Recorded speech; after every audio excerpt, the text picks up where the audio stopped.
Bonjour à tous, bienvenue dans cette nouvelle vidéo qui concerne particulièrement ceux d'entre vous qui ont 25 ans ou plus et qui habitent actuellement chez leurs parents ou chez l'un d'entre eux.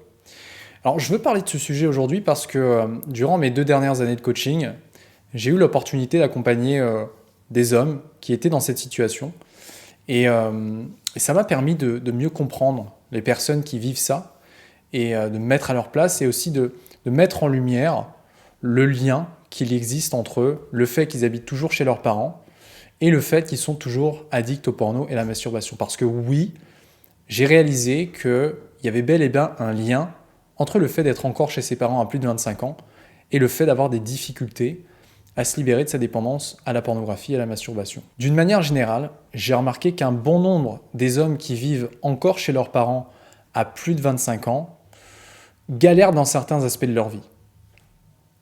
Pas tous ces hommes, bien sûr, mais pas mal d'entre eux rencontrent certaines difficultés que ceux qui n'habitent plus chez leurs parents rencontrent beaucoup moins, voire pas du tout. Par exemple, j'ai pu me rendre compte que certains hommes qui habitent encore chez leurs parents ont plus tendance à procrastiner, à se divertir et à fuir certaines de leurs responsabilités plutôt que ceux qui ont quitté le nid familial. Encore une fois, ça ne signifie pas qu'il n'existe pas des personnes qui ont quitté le nid familial et qui ne rencontrent pas ce type de problème. Okay ? Ce que je veux juste pointer du doigt, c'est que pour certains hommes, rester vivre chez ses parents à plus de 25 ans, c'est quelque chose de limitant et de freinant. Alors 25 ans, qu'on soit clair, c'est un repère global que j'ai choisi. En général, on rentre dans la vie active vers cette période-là. C'est pour ça que j'ai choisi ce nombre. Bien sûr, c'est une moyenne et il ne faut pas la prendre au pied de la lettre. Quoi qu'il en soit, je pense qu'à partir d'un certain âge, vivre encore chez ses parents, c'est limitant pour la simple et bonne raison que pour un bon nombre d'hommes, cette situation est une situation infantilisante. Et ce pour 3 raisons principales. La première raison, c'est que vivre chez ses parents décharge de responsabilités personnelles. Quand on vit encore chez ses parents, souvent, on ne sait pas vraiment quoi faire de ses journées. Et souvent aussi, on pense qu'on devrait s'intéresser à de nouvelles activités, à de nouveaux loisirs. Alors qu'en réalité, en fait, on a juste probablement besoin de prendre son indépendance et de gagner en responsabilité pour remplir nos journées. Alors certes, peut-être qu'on n'a pas assez de loisirs et que ça pourrait être intéressant d'en trouver de nouveaux, mais c'est aussi très probable que l'une des raisons qui explique qu'on s'ennuie, c'est que nos parents remplissent encore les responsabilités qu'on aurait tout intérêt à prendre. Faire les courses, faire le ménage, faire à manger, faire la lessive, payer le loyer, les factures. Souvent, on ne fait pas certaines de ces choses simplement parce que les parents sont derrière nous à le faire à notre place. Et la conséquence de ça, c'est que on vit de manière plus ou moins passive. On vit plutôt en retrait, spectateur de notre vie, parce qu'on n'en prend pas entièrement la responsabilité. La deuxième raison qui explique que cette situation est infantilisante, c'est parce que vivre chez ses parents, ça installe dans un certain confort.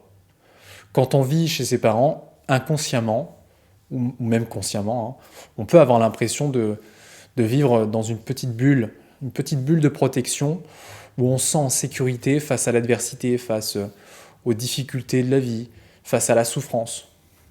Et le résultat, c'est que on ne prend pas de risques, on ne prend pas de décision, on passe peu ou pas à l'action parce qu'on veut rester dans son lit bien douillet qui ne nous pousse pas à en sortir. Et enfin, troisième raison, vivre chez ses parents limite la liberté de vie. Quand on vit avec ses parents, on doit souvent se plier à leurs conditions et à leurs règles de vie. Seulement parfois, elles peuvent aller en contradiction avec les habitudes qu'on veut mettre en place. Par exemple, compliqué de manger sainement quand on n'achète pas sa propre nourriture ou quand les placards sont remplis de gâteaux, compliqué de s'endormir à une certaine heure alors que les parents veillent encore dans le salon, compliqué de faire certaines activités quand on sait qu'on va déranger, etc., etc. Alors certes, il y a des possibilités de mettre des choses en place pour s'adapter à ça, mais quand l'environnement dans lequel on se trouve ne tourne pas au même rythme que nous, ça peut vite devenir dérangeant sur la durée. Et parfois même aussi, vivre avec ses parents, ça peut être quelque chose de stressant, hein, parce que si on a des parents qui partagent régulièrement des critiques, des jugements ou des remarques dévalorisantes à notre égard, bon, la qualité de vie, pas top, quoi. Donc finalement, vivre encore chez ses parents à partir d'un certain âge, qui est propre à chacun bien sûr, bah pour un homme, ça lui empêche de développer 3 qualités: de l'autonomie, de l'indépendance et de la responsabilité. Personnellement, je pense qu'être un homme, bah c'est en partie réussir à quitter le nid familial pour gagner ces 3 qualités que sont l'autonomie, l'indépendance et la responsabilité. Néanmoins, je tiens à être clair sur un point quand même. Vivre chez ses parents à plus de 25 ans, c'est pas quelque chose de mal en soi. D'accord ? Et je suis pas en train de dire qu'il faut avoir honte de vivre encore chez ses parents à plus de 25 ans. Selon moi, il n'y a pas de honte ou de culpabilité à avoir à propos de ça. Chacun a sa propre histoire, son propre chemin de vie, ses propres raisons. Parfois, il peut arriver que, selon les expériences, selon l'éducation, selon ses peurs, bah, qu'on n'ait pas pris la décision de partir du nid familial. C'est tout à fait OK. Tout à fait OK. Tout autant d'ailleurs aussi qu'il n'y a rien de mal à retourner chez ses parents après, par exemple, un événement difficile, un licenciement ou une séparation, par exemple. Ça fait partie des aléas de la vie. OK ? En revanche, si vous êtes dans le cas où vous vivez à plus de 25 ans chez vos parents, juste demandez-vous si c'est vraiment ce dont vous avez envie. Demandez-vous si cette situation-là, elle est cohérente avec les rêves et les objectifs que vous avez dans la vie, avec la personne que vous aspirez à devenir.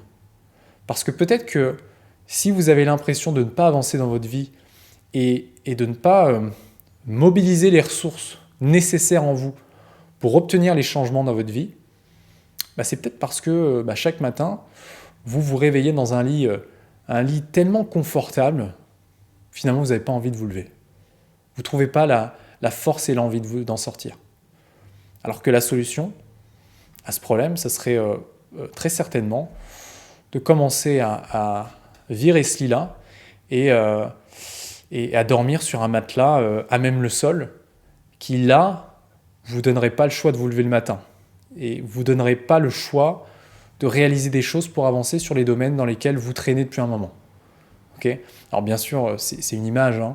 Vous n'êtes pas obligé de dormir à même le sol, quoique pour certains d'entre vous, peut-être que ça vous aiderait à tester. Voilà, c'est tout ce que j'avais à vous partager à ce sujet-là. J'espère que ça vous aura apporté quelque chose, que vous soyez dans cette situation ou non d'ailleurs, hein. N'hésitez pas à partager en commentaire vos retours d'expérience concernant le fait de vivre avec ses parents à plus de 25 ans.